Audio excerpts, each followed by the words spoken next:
welcome to your first big demo of the block. This is going to demo the big skill that you're going to do for skills checkoff, which is IV push, IV piggyback through a central line or through an existing line. So the first thing I want to do though before we go into the actual demo is show you how you can practice this at home. We are going to have you practicing a lot at home. The more often you go through things, the more comfortable you're going to be with this. We do want this skill to be done in about a half an hour or less. At your skills checkoff, you're going to be doing an IV push and IV piggyback. You're going to do one of each, and you're going to be doing a central line dressing change. We are going to ask for all three of those skills to be done in less than 45 minutes. So you are going to practice and practice and practice and practice over the next 3 weeks to get these skills down. You will have time in lab to practice. We do have lab practice time set up, but it's just a total of 6 hours of practice time in lab. You will have to practice at home. So I'm going to show you how to set up at home with your supplies so that you can practice this at home. First of all, though, I want to show you what you need so that when you come into live lab, you can ask us for equipment that you don't have. But please don't ask us for all the equipment if you're a former student. I will be putting together packets for people who don't have 1 or 2 items. Just let us know. You can send us an email or you can let us know when you come into lab and we will gather supplies for you. We are going to have you use PPE. You should have PPE in your tote. Everyone should have gotten a tote. You should still have PPE, which includes a gown, mask, and I think it has goggles in there as well. We are going to be using PPE in person. At the very minimum, a mask and possibly more PPE depending on your patient. Your patient might be in contact. So we will see. But we will have you be using PPE in person, so find your PPE. What we're not using for the demo today, but I do want you to check your bag for, are a central line kit. It says a dressing change tray with chlorhexidine. Okay, this will have a large Sure site and it has sterile things that we can use to clean the central line. You will be watching a central line demo video in a little bit, and I will be using this kit. Check your bag for it. Also check your bag for 2 large transparent dressings.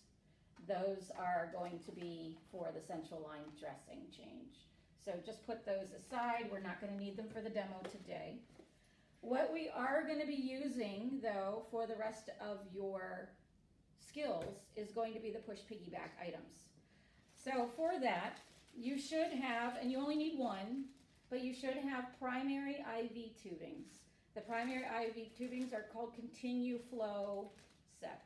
Those are primary IV tubings. You probably have them open because you use them in block 2, or maybe you don't have them open, but if you do, it's fine. Use open ones. You're going to be reusing these a lot as you practice. The other thing that you're going to need now, probably have never been opened, go look for it, is your secondary medication set. This one has a blue kind of hook on it. This is going to be for administering piggyback meds. You will be using this one over and over again.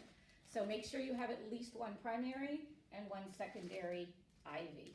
That's what you will be needing for this. I'm going to put the extra aside. You will need at least 1. I don't know if your tote came with 2. Mine came with 2. You will need at least 1 of these saline bags for a primary line. Okay, so you don't need both of them. If you've lost one, no big deal. We just need 1. These can be refilled with a funnel. So please, if you've already run all your liquid out of them, I hope they didn't get thrown away, because you can put a funnel into the opening and refill this with tap water. We do it all the time in lab. So 1 500cc saline bag. You will need saline flushes. You've probably used them all with IV Start, but hopefully you still have the actual vials. Again, these can be refilled with saline. With regular tap water. We don't need them to be saline. Hopefully you still have the caps for them. I would like you to be using the caps because you'll get into the habit of making sure these stay clean when you take them to the bedside. If you don't have caps, I think we have a couple caps laying around that we could probably find caps for your saline things, but at least 3 of them would be useful. If you have any 10 cc syringes, you can fill those up and cap them, and they can be saline flushes.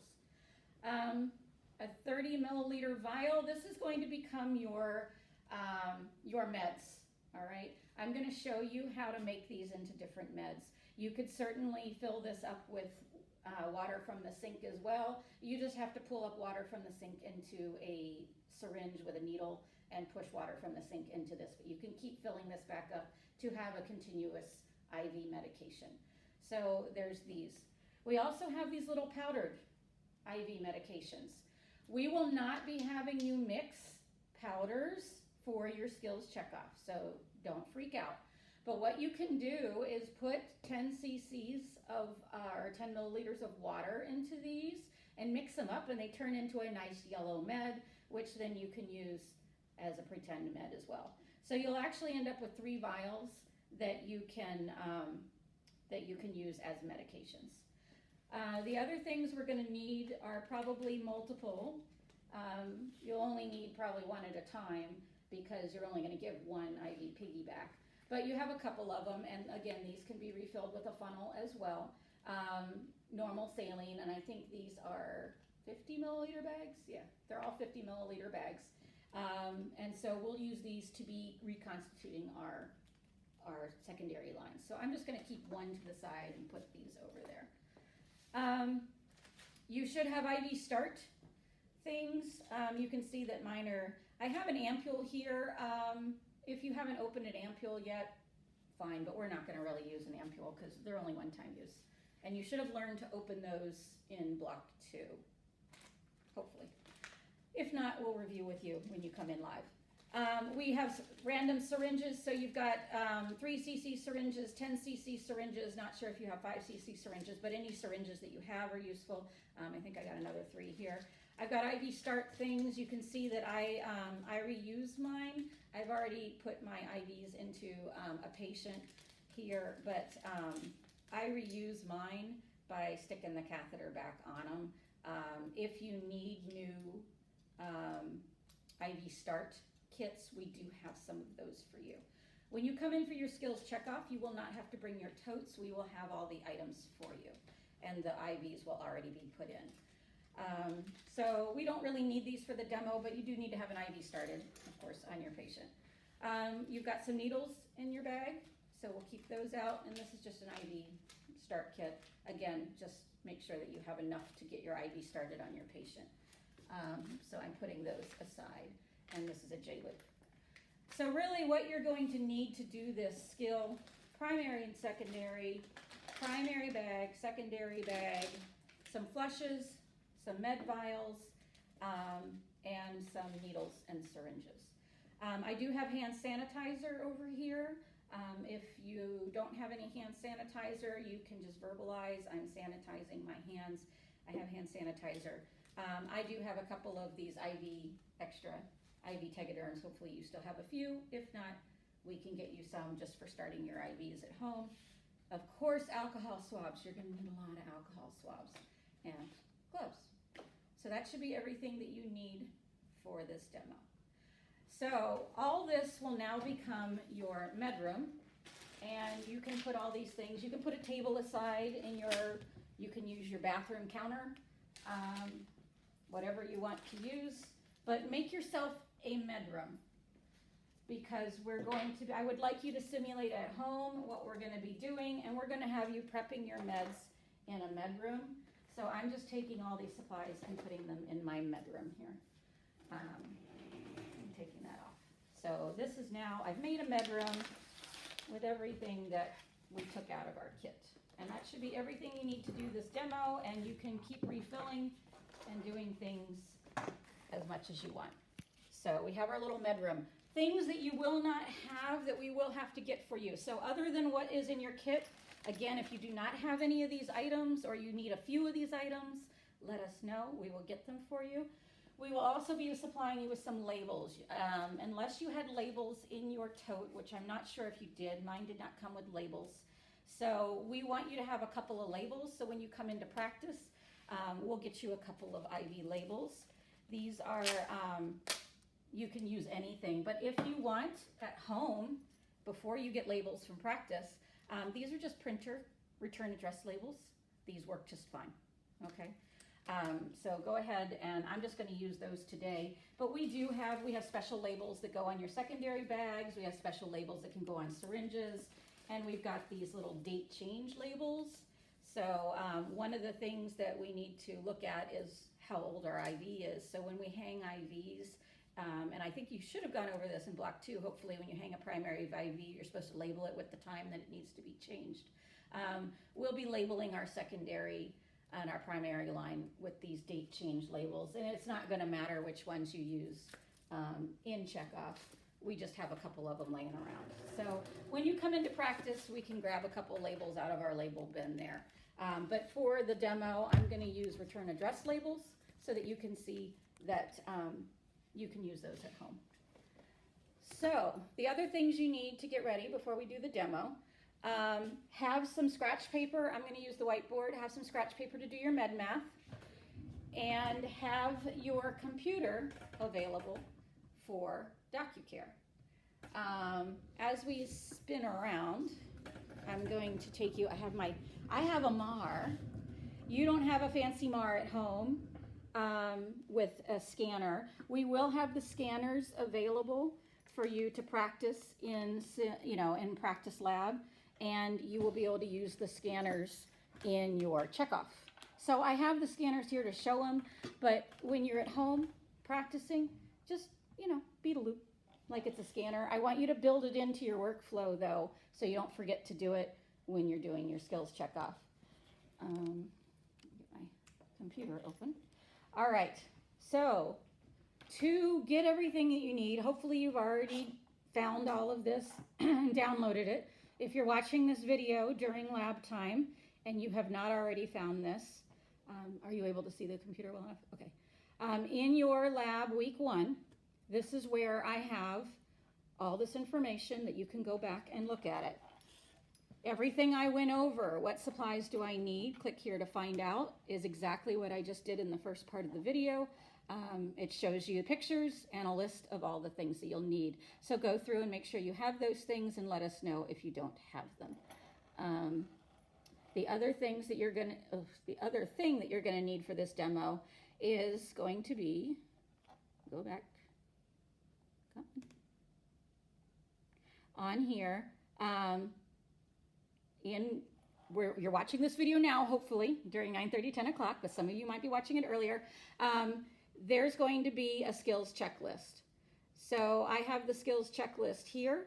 Go ahead and print that out and take notes. If you need to pause the video and print this out to take notes, feel free.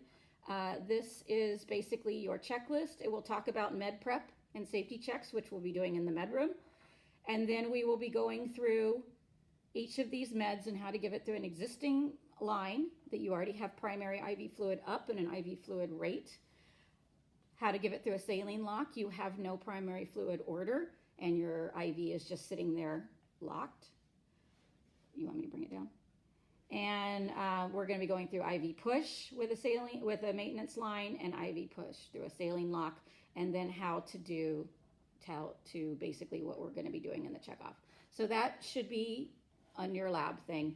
Go ahead and go and print that out, and if you have it, you feel free to take notes on it. We will be providing this printout when you come for checkoffs. The other thing that you're going to need is DocuCare, okay? Hopefully you've already found your way into the DocuCare class. When you go into Block 3 DocuCare, right now, I think when you go in to see it, you may see a couple of VSIMs up depending on what day of lab you're in. What you're gonna want for practice at home is Armando Arm. Armando Arm is our patient for practice. So when you go into Armando Arm's chart, you'll see he's got a little history. He's got a very interesting history for an arm. But what you're gonna look for is you're gonna want his MAR. His MAR has a ton of meds on it, so you can practice all kinds of different meds. You can practice different kinds of piggybacks, different kinds of pushes, tons of meds. His MAR is full of IV pushes and piggybacks. At the top, under view attachments, you can see that he has wristbands and he has labels. So you can print these out and you can give your arm at home, whatever you use to make your arm. I have these close. I have them already up here. You can print this out and give your patient an armband that you can bead a loop just to keep you in the reality and keep you in the good workflow. Armando Arm has wristbands, and Armando Arm has vial labels that you can cut and just tape them to your vial so that you actually have a med vial. So if you choose to give something like we're going to do today, we're going to be giving Armando Arm his vancomycin and his Lasix. I already have those labels printed out and I have them attached to my vials. But you can choose a thing, you can pick and choose, and if you want to change your med, you can just cut these out and put them on your vials. So we want you to practice at home just like you practice in lab, just like we don't want you to miss a step. I want you to have as much possibilities to practice at home as you can. Let your kids do it too. Teach your kids how to do it. If you teach your kids how to do it, or your dog or your cat, you will be learning it as you go along. So learn one, do one, teach one. Learn one, do one, teach one. So practicing at home. I have given you everything you need, and Professor Millstone has made sure you had your totes, that you have everything you need to practice at home. We don't want you shorted out on practice time. So I've already have all that all printed out, but we're going to be using Armando Arm's MAR as we go through and do our checks. Okay. One last thing before we get going is I'm going to talk about the drug books. I don't know if you guys have physical drug books or if you're using drug books on your phone. Either one is fine. You may come into lab and into the checkoffs with whatever drug book you are comfortable with. So this is the time to make sure you're comfortable with your drug book. Some people have these big, ginormous drug books, but then when they go in to find the pertinent information that we're going to talk about, they realize, oh, this is really complex and really complicated, and it's hard for me to find the information on there. A lot of people waste time during their checkoff trying to find information in their drug book. So one of the quickest things as you practice and go through the steps, I want you to start from beginning to end. I don't want you just practicing the steps on the IV, because most of the time spent is on the prep. And so as we go through this and do the prep, I'm going to do the prep of the meds and demo that before I demo how to do the actual skills. And you'll see that it takes a while to do the prep, and I want you to be comfortable with your drug book as we go through the prep. So at this point, I want you to pull up your notes. We're going to go into the skills thing, and we're going to talk about how to prep. So let's go over to the med room, because we are going to get ready to give meds to our patient. So bring your computer into your bathroom or kitchen or wherever we set up the med room, and you'll have your computer open. You don't need to worry about having a scanner. And I have seen on my MAR that I've just decided it's time for Mr. Armando Arm to get vancomycin and to get furosemide Lasix. So I have already taken those little printouts and cut them out and put them on my vials. You can put one on one of your little powder vials and one on a 30 milliliter vial. You can put one on any of these. So basically what I've done is I've cut out those labels and put it on a vial. So I've already done that step. And what we're going to do before we even go to prepping meds and getting everything is we're going to do the safety check, okay? The first safety check involves going to his MAR and checking the patient. And you'll see on your list here, let's go to the top, that we're going to our first check. Our first check is basically checking each order and ensuring that this is a safe med to give to our patient, because we don't want to walk into the room and then realize this is not a safe med after we've wasted all our time. So what I'm going to do is let's see if I can make this bigger. Are you able to zoom in on that to see? Make this a little bigger so we can see it. I made you a mnemonic here called Pass Med. And I really do want you to do this as first part of the check, and this is where we're going to use our drug book, okay? All right, so you should have your notes out. I'm not going to show you the screen. I'm going to show you the steps. So the first part of Pass Med is looking up our meds. And this is the part that you do if you ever get to go back to clinical again, or if you don't, when you first start to do your meds. You want to find out whether these meds are safe to give to your patient. So the first part of Pass Med is P for purpose. What is the purpose of these meds? Why are we giving these to our patient? So if you don't know vancomycin and furosemide, you want to look them up for their purpose, okay? Vancomycin, you're going to go into your med book, find vancomycin, and you're going to be looking at the purpose of the med. Why in the world would my patient need vancomycin? He has an infection. It's an antibiotic. So I'm going to say if that is appropriate for my patient, I'm okay to give the vancomycin. The next thing we're going to look about is the A. So we did P, purpose. A in Pass Meds is allergies. Is the patient allergic to this med? Check their chart. We're going to go into Armando Arm's chart and look at his allergies. So you can open your DocuCare and look and say, Armando Arm has no allergies. Great, so he's not allergic to vancomycin. The third thing we're going to look at, the third S, is going to be, is this a safe dose? So what is his vancomycin ordered? I'm going to go and look at this is the first check. We're looking at our MAR to see that vancomycin, we're giving half a gram of vancomycin, and we'll deal with that in a minute. We're giving half a gram of vancomycin. Is that safe to give to your patient? We're giving half a gram of vancomycin every 12 hours. So we're going to go into our med book, and this is where I would want you to make sure that you know, no matter what med book you're using, that you know how to find that in your book. On here, on this big fancy book, so find your book and know how to use your drug book. Know how to find Pass Med in your drug book. What's the purpose of it? Where is that in your drug book? The allergies is on the chart. But the safe dose and the side effects, where do those live in your drug book? Because that's what we're going to be looking for. This is a safe dose because it says the usual dose is 500 milligrams every 6 hours. Hey, I'm giving 500 milligrams every 12 hours, so that is a safe dose. So we're good with safe dose on that. The next one is side effects.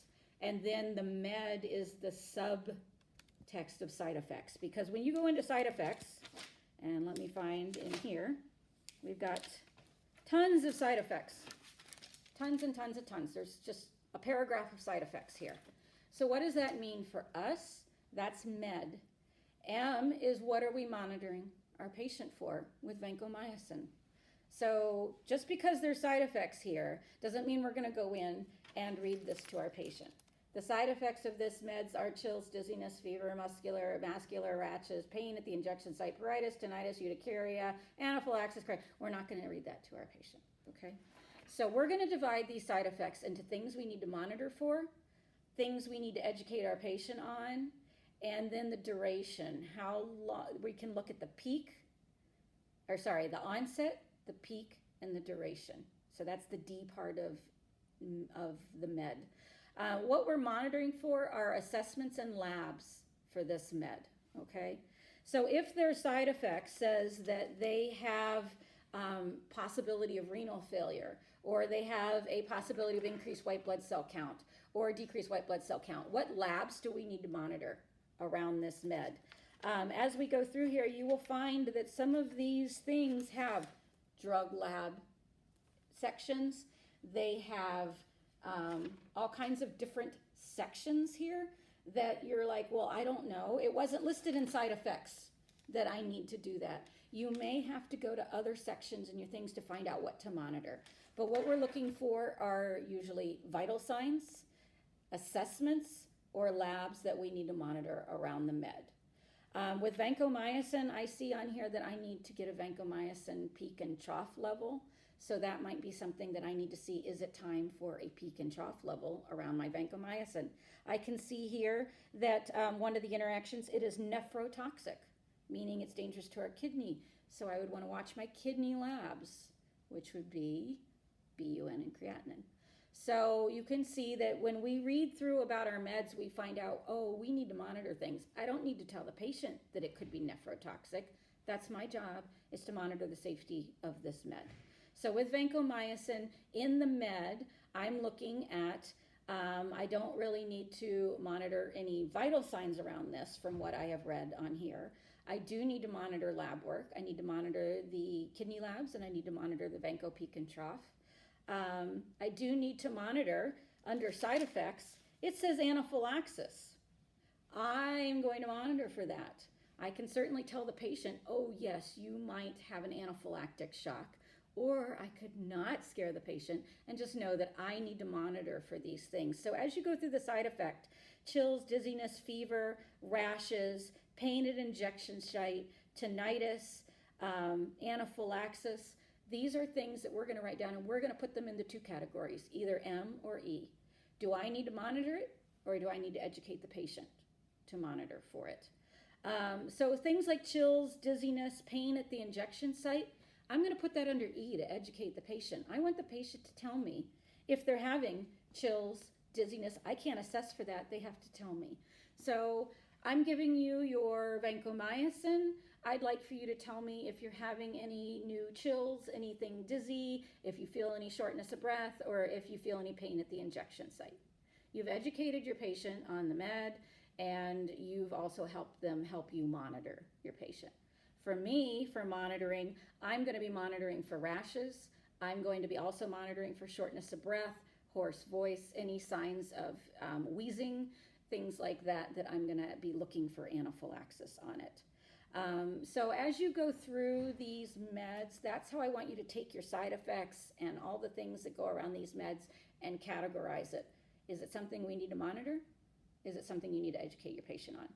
And then duration and peak and onset are important. They're very important for your push meds because you want to know when they're going to start to work, when their maximum time is, which is their peak, and how long it's going to last. And the reason that's important is, one, if it's a pain med, your patient wants to know when it's going to work. How long is this going to take to work? I'm in pain. How long is it going to take to work? I'm nauseous. How long until I start to feel relief?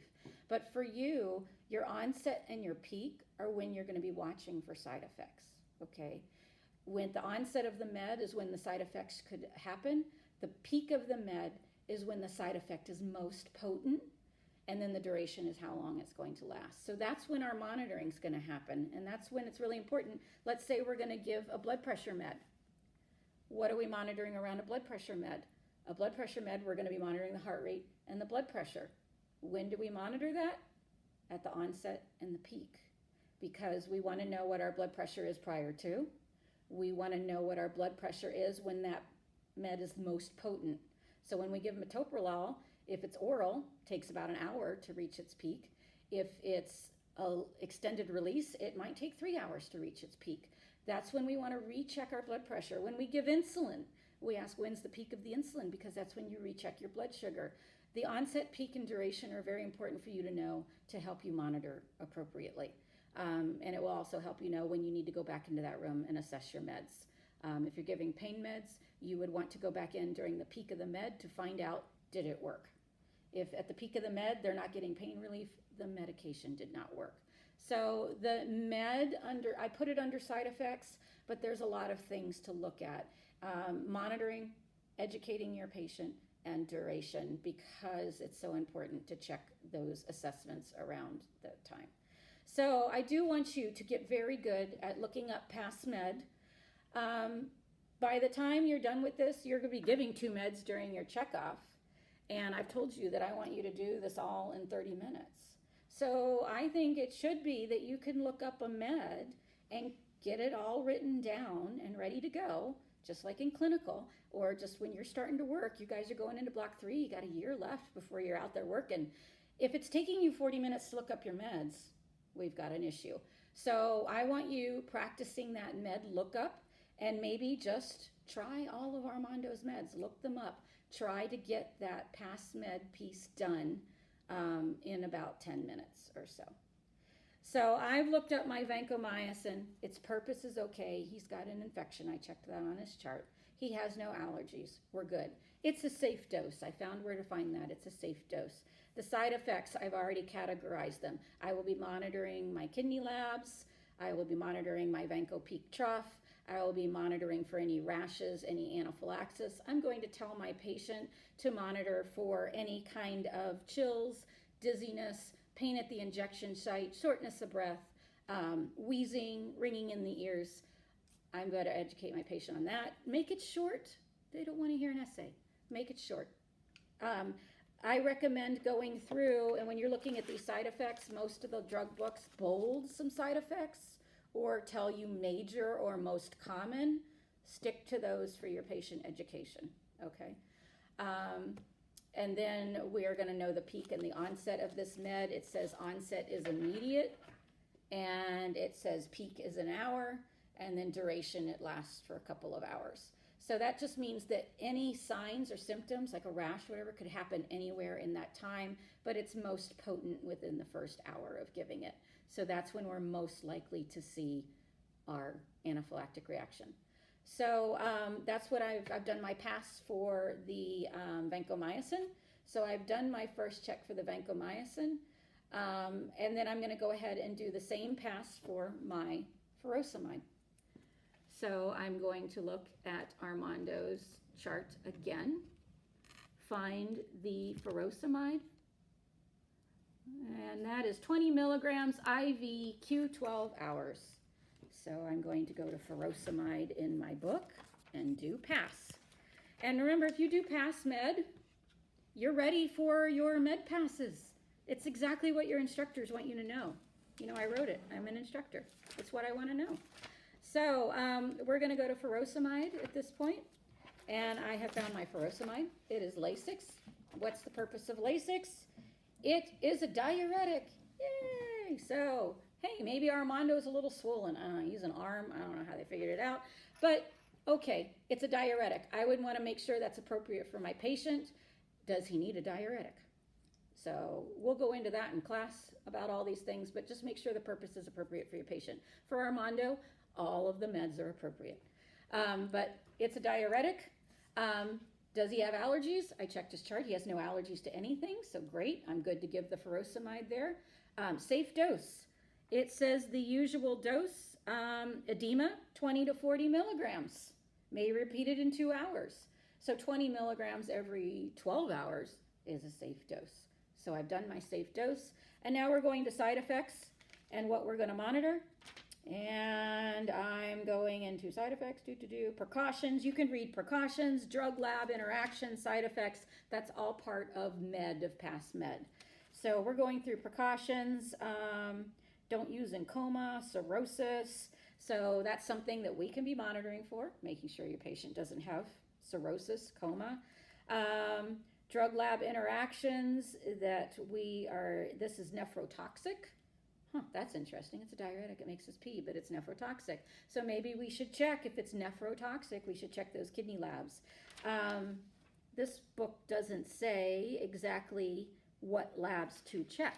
And so that's where, as you go through your drug book, analyze your drug book. If it's not giving you the information that you want, maybe it's not that great of a drug book.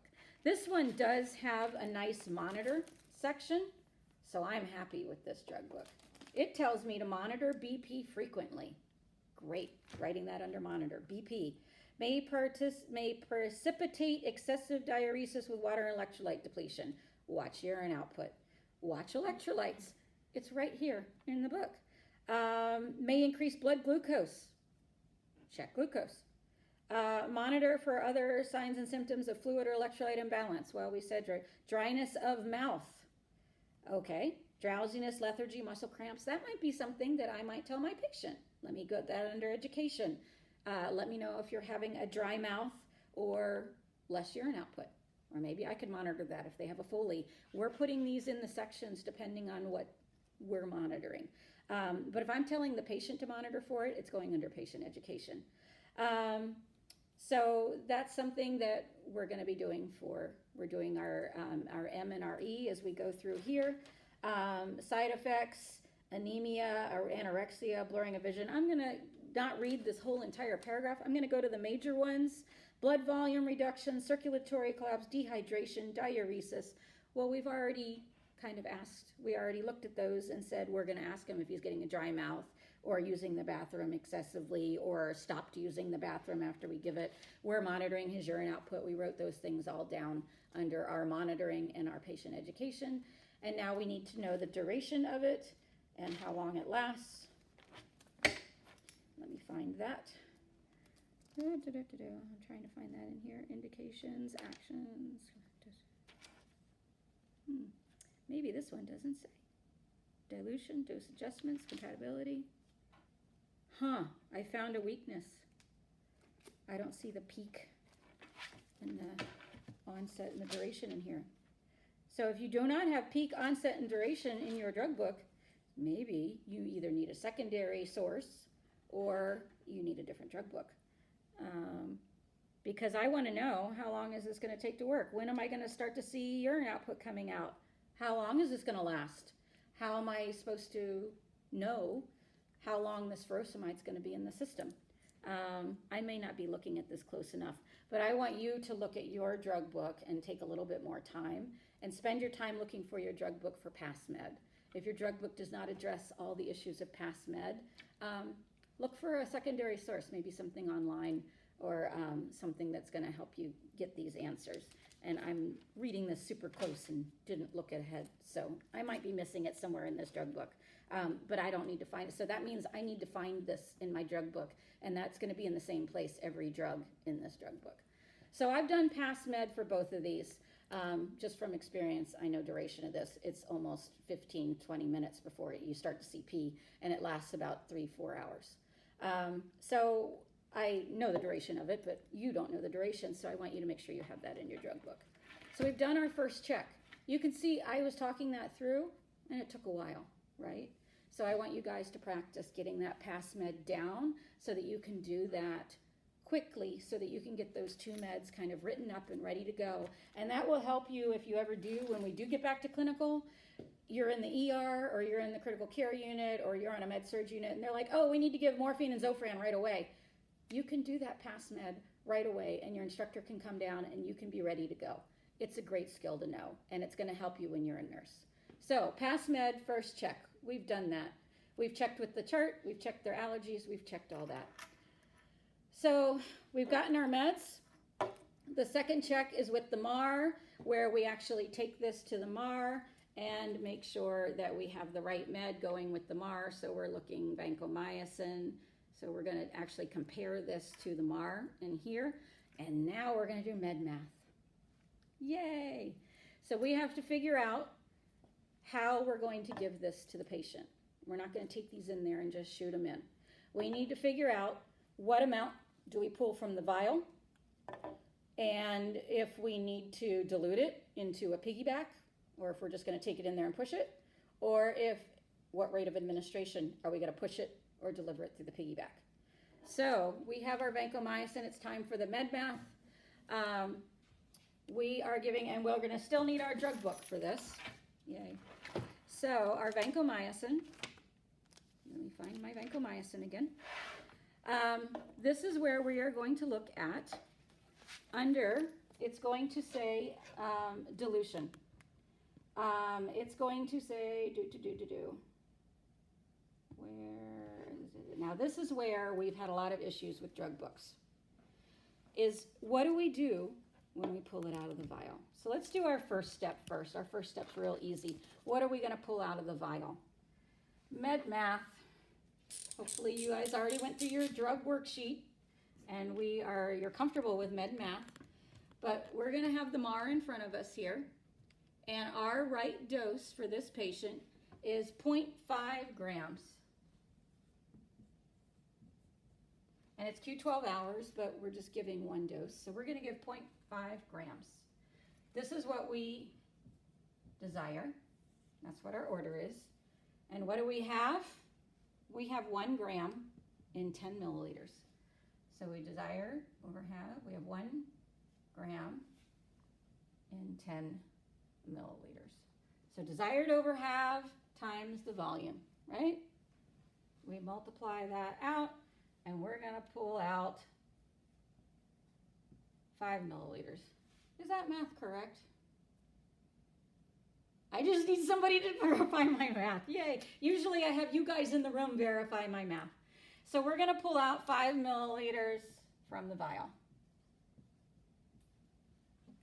Are we going to take this 5 milliliters and inject it into the patient? I need to go to my drug book to find out. Okay, this is the vancomycin. So you're going to have scratch paper with you that you can do this math in the med room so that we can check this math with you. Oh, my whiteboard's going to fall. Okay, so do we take the 5 milliliters that we pull out of the vial and go and push it? Or do we give it piggyback? The order doesn't say. It just says, well, it does say on my order, it says piggyback. I will tell you that it does not need to say in the order, it just needs to say IV. Sometimes we have to decide whether it's a push or a piggyback, and how do we decide? Ding, ding, ding, our drug book. So this is not going to tell you under the doses, it's not going to tell you. It should have a section called administration or a section called dilution.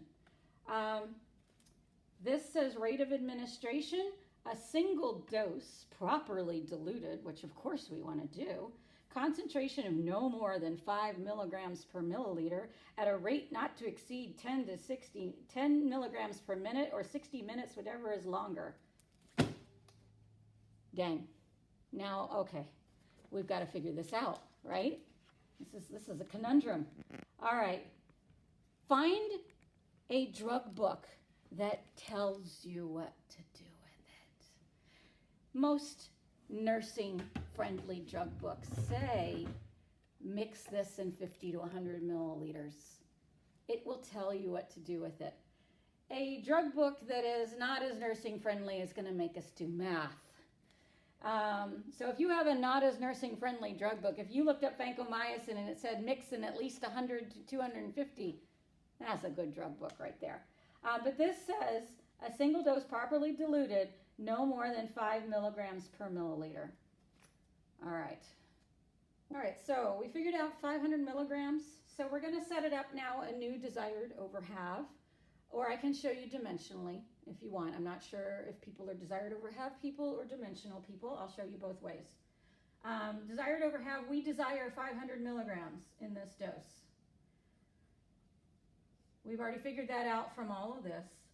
We want this dose to be a proper concentration, and the drug book told us a proper concentration is 5 milligrams per milliliter.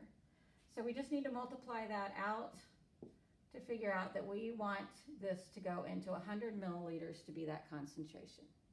Okay, so we want our 500 milligrams, which we have pulled out. We've pulled 500 milligrams out of our vial, but then we're going to put that 5 milliliters into 100 milliliters to get it diluted to the concentration that the drug book told us was appropriate. And that's how we figured out. So we just set up another desired over have. Basically, the drug book set us up. Rather than saying, put it in 100, put it in 250, it didn't tell us. It told us to figure it out. So we had to set up another desired over have. We don't need to figure out how much to pull out of the vial. We already did that. We need to figure out what to do with that 5 milliliters. And that 5 milliliters has 500 milligrams in it. We want to take that 500 milligrams and put it in 100 milliliters to give it properly diluted to the patient so it doesn't burn their veins. If you wanted to do this the long way, if you got taught dimensionally and you like dimensionally, again, it's the same thing, just desired, which is 5 grams. So just say, or 0.5 grams. Just say you didn't even want to do the calculation ahead of time. You desire 0.5 grams. Your have is now going to be just trying to get your concentration, 5 milligrams per milliliter. That's what the drug book told us to do. And now when you're doing it dimensionally, you set up your conversions at the end. So your conversions will now be, there's 1,000 milligrams per gram. And then they cancel out, this is 5, this is our dose. So the milligrams cancel out. And when we multiply it out, it still gives us the same answer. 100 milliliters is the only thing left. 100 milliliters for this dose, okay? So we have figured out that we need to pull out 5 milliliters from the vial and put it in 100 milliliters. and that will tell us what our dilution is. So I did our med math for our vancomycin. So we can write that down on our piece of paper that we are going to pull out 5 milliliters from this vancomycin bottle and put it into a 100 milliliter bag. Well, we don't have a 100 milliliter bag for practice, so you can just say it's a 100 milliliter bag. We will have 50s and 100 milliliter bags for checkoff. So on this one, when you do your label, we're just gonna say this is a 100 milliliter bag. Okay, so just make sure that we're gonna check all the math with you at the checkoff. Make sure you're doing your med math right. So you can see how prep is taking you a really long time. We haven't even gotten to the demo yet. We haven't even gotten to giving the meds. The main part of this checkoff is safety and math. Giving the meds is easy after the safety and the math. Let's do the same thing for our vancomycin. So we have figured out that our vanco, pulling out 5 milliliters, 5 milliliters out of a vial and putting it in 100 milliliters. So we'll scribble that down on our notes where we put our past med notes so that you can show your instructor that you already did your med math. And now we're going to do our, thank you, our, my screen went to sleep. We're going to do our furosemide. Our desired is 20 milligrams. All right, how do we do that? What are we going to pull out of the vial? 20 milligrams per milliliter. Oh, thank God. Have 20 milligrams in 1 milliliter. We're going to pull out 1 milliliter. Great. Can we go take that 1 milliliter and give it to the patient? Let's check the drug book. Let's see if there's anything else we need to do with it. Does this order tell us whether it's push or piggyback? It just says IV. It doesn't say push or piggyback. So we need to check with the drug book real quick to see what we need to do with it. And when we go to our, this is a beautiful drug book, furosemide. So you can see how this is going to take you a lot of time to get used to doing this. And you could certainly do past med and med math at home for all of these meds and get used to getting this done quickly. Furosemide, maybe given undiluted. Yay. Rockin'. All right. So all we have to do is pull up 1 milliliter from the vial and take it in. Is that all that's left to the med math? Can we just slam it into the patient? We did not look with either one of these, and I apologize. How fast do we give it? I'm going to make sure that's listed in the med math. Yes, rate of administration. Dang it. So we have our 100 milliliters that we're going to take in there and our 1 milliliter. What's our rate of administration? Let's go back to our vancomycin.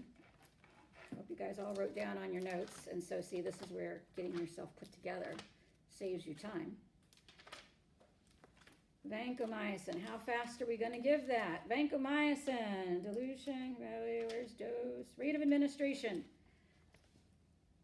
60 minutes, so it says not to exceed 10 milligrams per minute or 60 minutes.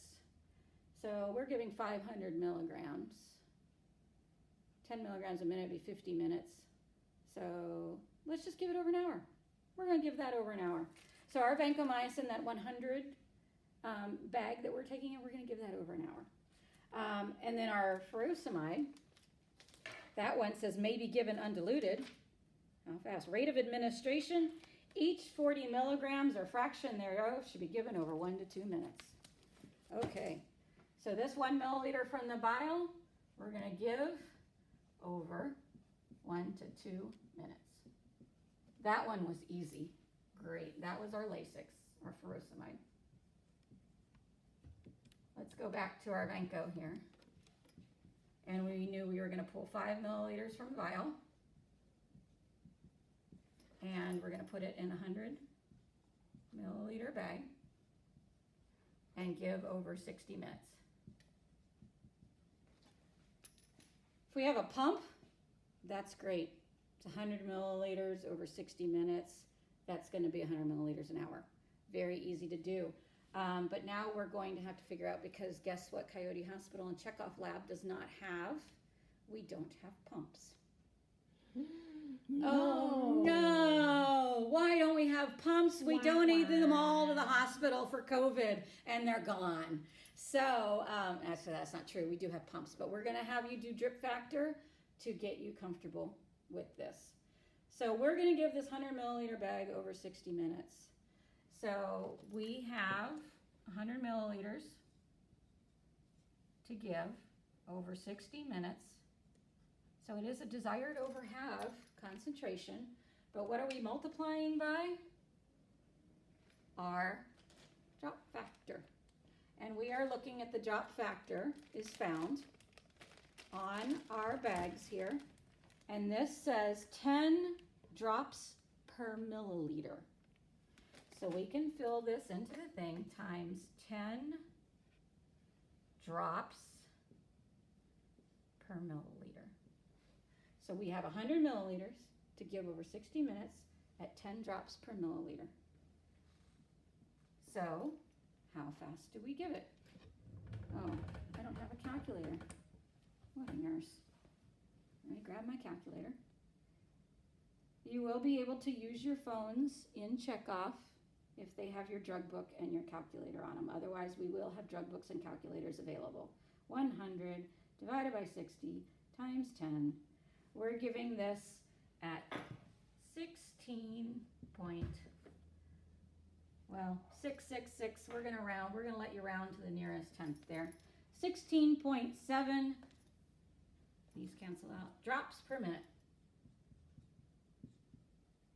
Can we give a partial piece of a drop? No. I don't think so. I don't know how.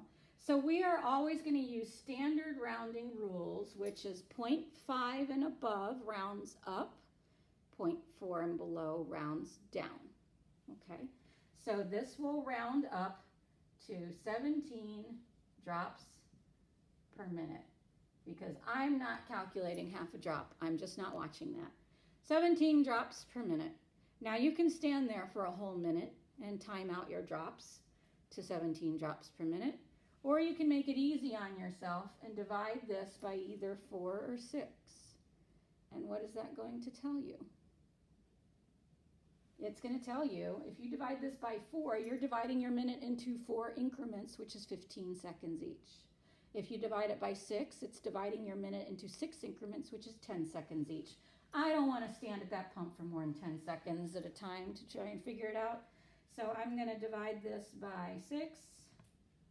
And figure out that I'm getting, let's see, if I put in 17 divided by 6, I'm getting 2.8, which we're rounding. I got 2.8 drops per 10 seconds. And that's going to give me, oh, I'm running out of room. 3 drops per 10 seconds. Because I'm not looking at 0.8 of a drop. So, we have found that for our furosemide, we're taking a milliliter out of the vial and giving that milliliter over 1 to 2 minutes. Hey, I'm going to give it over a minute and give it a milliliter a minute, right? Because that's easy. And my Vanco, I'm pulling 5 milliliters from the vial, putting in a 100 milliliter bag, and then I figured out that 100 milliliter bag is going to run at 3 drops per 10 seconds. So we found 1, 2, and 3. 1, 2, and 3, which is what's listed on your med math, on your checkoff sheet. It is listed as what you're going to find. Oh, my computer died. It's thinking about it. Yeah, so that's what we're finding on your med math. So you can see we've spent a lot of time going through the drug book and the math. I don't want you to be going through it this slow to give your meds. I want you to get very quick with your math and very quick with your past med so that you're feeling comfortable with this. Okay? Now we're going to go into actually drawing it up and taking it into the patient.